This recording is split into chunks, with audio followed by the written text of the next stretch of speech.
अनीता चौधरी हत्याकांड के मुख्य आरोपी गुलामुद्दीन को किया गिरफ्तार। आरोपी को लेकर जोधपुर पहुंची पुलिस, कई राज खुले। जोधपुर में ब्यूटिशियन अनीता चौधरी उम्र 50 साल हत्याकांड के 8 दिन बाद मुख्य आरोपी गुलामुद्दीन फारूकी उम्र 42 साल को मुंबई से पकड़ ही लिया गया। शुक्रवार रात पुलिस उसे जोधपुर लेकर आई। गुलामुद्दीन नेपाल भागने की फिराक में था। वो जब भी मोबाइल का उपयोग कर रहा था उसे कुछ ही पल में बंद कर रहा था। ऐसे में उसकी लोकेशन पुलिस को नहीं मिल पा रही थी। पिछले 5 दिन से एडिशनल डीसीपी निशांत भारद्वाज की टीम उसकी तलाश कर रही थी। वो 4 दिन से अपनी लोकेशन बदल बदल कर पुलिस को छका रहा था। डीसीपी राजश्री राज ने बताया कि हत्याकांड के बाद से पुलिस गुलामुद्दीन का पीछा कर रही थी। गुलामुद्दीन काफी शातिर अपराधी है। उसके खिलाफ पहले से जहर खुरानी सहित कई आपराधिक मामले दर्ज है। ऐसे में वो काफी शातिर तरीके से बचने की कोशिश कर रहा था। पुलिस ने गुलामुद्दीन को पकड़ने के लिए सीसीटीवी का सहारा लिया। पुलिस हत्याकांड के बाद से 500 से ज्यादा सीसीटीवी खंगाले हुए हैं। गुलामुद्दीन तक पहुंची गई। उन्होंने बताया कि गुलामुद्दीन मुंबई से फरार होने वाला था। पुलिस ने बताया कि गुलामुद्दीन नेपाल जाने की तैयारी कर रहा था।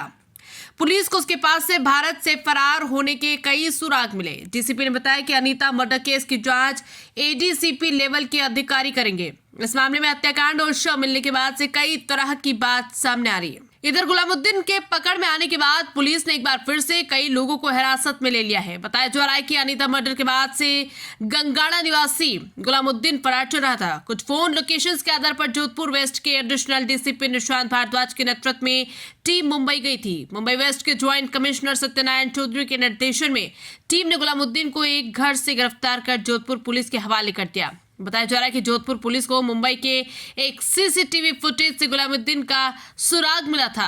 जोधपुर से हनुमान सिंह राजपुरोहित की खास रिपोर्ट। अनीता देवी जी की हत्या का प्रकरण दर्ज हुआ था। पिछले 7-8 दिनों में हमने एक जो सह आरोपी थी उनको हमने गिरफ्तार भी किया था। जितने साक्ष्य में इकट्ठा कर सकते थे फोरेंसिक साक्ष्य मैंने इकट्ठा किए थे। जो मुख्य आरोपी था गुलामुद्दीन, पिछले 7-8 दिनों से भागा हुआ था। 29 तारीख को यहाँ से भागा था। हमारी करीब 20 लोगों की टीम एडिशनल डीसीपी वेस्ट के सुपरविजन में और SHO बास्ती, SHO बोरानाडा इनके साथ थे। हमारी करीब 20 लोगों की टीम निरंतर गुलामुद्दीन के पीछे भाग रही थी। यहाँ हेडक्वार्टर पर हमारी साइबर टीम जो है वो टेक्निकल साक्ष्य इकट्ठा कर रही थी और फील्ड टीम को जैसे जैसे जो सूचना आ रही थी वो सूचना प्रदान कर रही थी। और 7 दिनों के अथक प्रयास के बाद कल हमने जो मुख्य आरोपी है गुलामुद्दीन, उसको मुंबई सेंट्रल जो रेलवे स्टेशन है वहाँ से हमने दस्तयाब किया। वो वहाँ से आगे नेपाल जाने की फिराक में था और बिल्कुल अगर थोड़ा भी अगर लेट होता तो वो आगे निकल जाता। 30 को एफआईआर हुई है,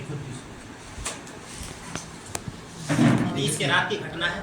एफआईआर 31 को हुई है। 30 के रात की घटना है। 30 के रात को मतलब शवरी अभी तक जो चीज़ सामने है कि 31 घटना तो उससे 2 या 3 दिन पहले की है। बिल्कुल वो अभी पूरा जो क्रोनोलॉजी है, जो सीक्वेंस ऑफ इवेंट है, वो अभी अनुसंधान में इनसे पूछताछ में भी वो सारी चीज़ें क्लियर सीक्वेंस तो बताया नहीं। उसकी वाइफ को नहीं पता था जितना इसने बताया। वो उसने बस यही बताया कि 28 तारीख के आसपास इस तरह की घटना हुई।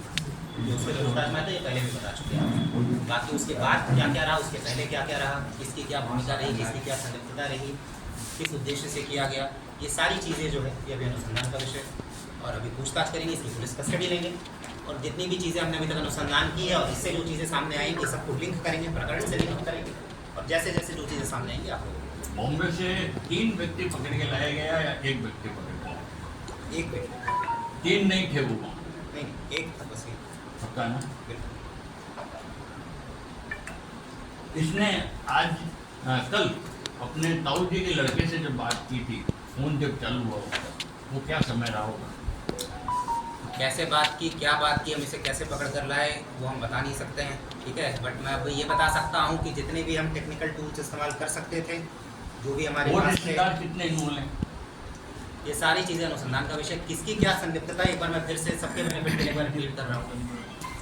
कौन इन्वॉल्व है, कौन नहीं है, क्या उद्देश्य था, किसकी क्या भूमिका रही इस पूरे प्रकरण में, ये जब तक हम अनुसंधान नहीं करेंगे, इसे पूछताछ नहीं करेंगे, तो फाइनल हो जाएगा। अभी आपकी नज़र में भी कितने होंगे मुलजिम? अभी मैं इस पर कोई टिप्पणी नहीं कर सकता। सर पोस्टमार्टम का क्या सीन है, कुछ कोई वार्ता हुई? आज मेरे ख्याल से अभी वार्ता चल रही है। अभी वहाँ पर तेजा जी जो मंदिर है वहाँ पर कुछ कार्यक्रम है और अपने भी अधिकारी वहाँ मौजूद, पूरा प्रयास किया जा रहा है कि जल्द से जल्द सर आपके पास कानून भी था, अधिकार भी था पोस्टमार्टम कराने का, और लाश खराब हो रही थी, उसको अगर मान लो पॉइजन भी दिया तो उसका असर कम हो जाएगा या नगण्य हो जाएगा।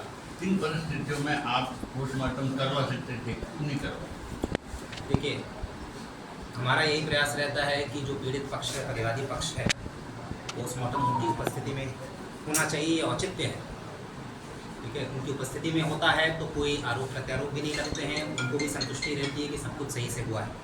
हम पिछले कुछ दिनों से यही प्रयास कर रहे हैं, जितने भी हमारे अधिकारी हैं उनसे बातचीत करके यही समझाने का प्रयास कर रहे हैं और आशा करते हैं कि जल्द से जल्द ये हो। सर, जो ऑडियो रिकॉर्डिंग वायरल हुई थी सुनीता की, उसमें कई और बड़े नाम भी शामिल थे, क्या वो भी अनुसंधान में शामिल है? सब कुछ जैसा मैंने बताया, हर पहलू पे अनुसंधान होगा। जितनी चीज़ें भी बातें सामने आई हैं, डायरेक्टली इनडायरेक्टली हर पहलू पर अनुसंधान होगा। जिसकी भी जो संलिप्तता पाई जाएगी उस हिसाब से विधि सम्मत कार्रवाई सुनिश्चित की जाएगी। अब तक मैं अभी सह आरोपी का नाम खोल सकते हैं? हाँ, अभी तक इनकी तो गिरफ्तारी हो चुकी है, तो इनकी वाइफ है। इसके अलावा कुछ अभी तक मतलब अब तो मुझे अभी- भी कुछ एक्सेप्ट किया है सर से आरोपी को?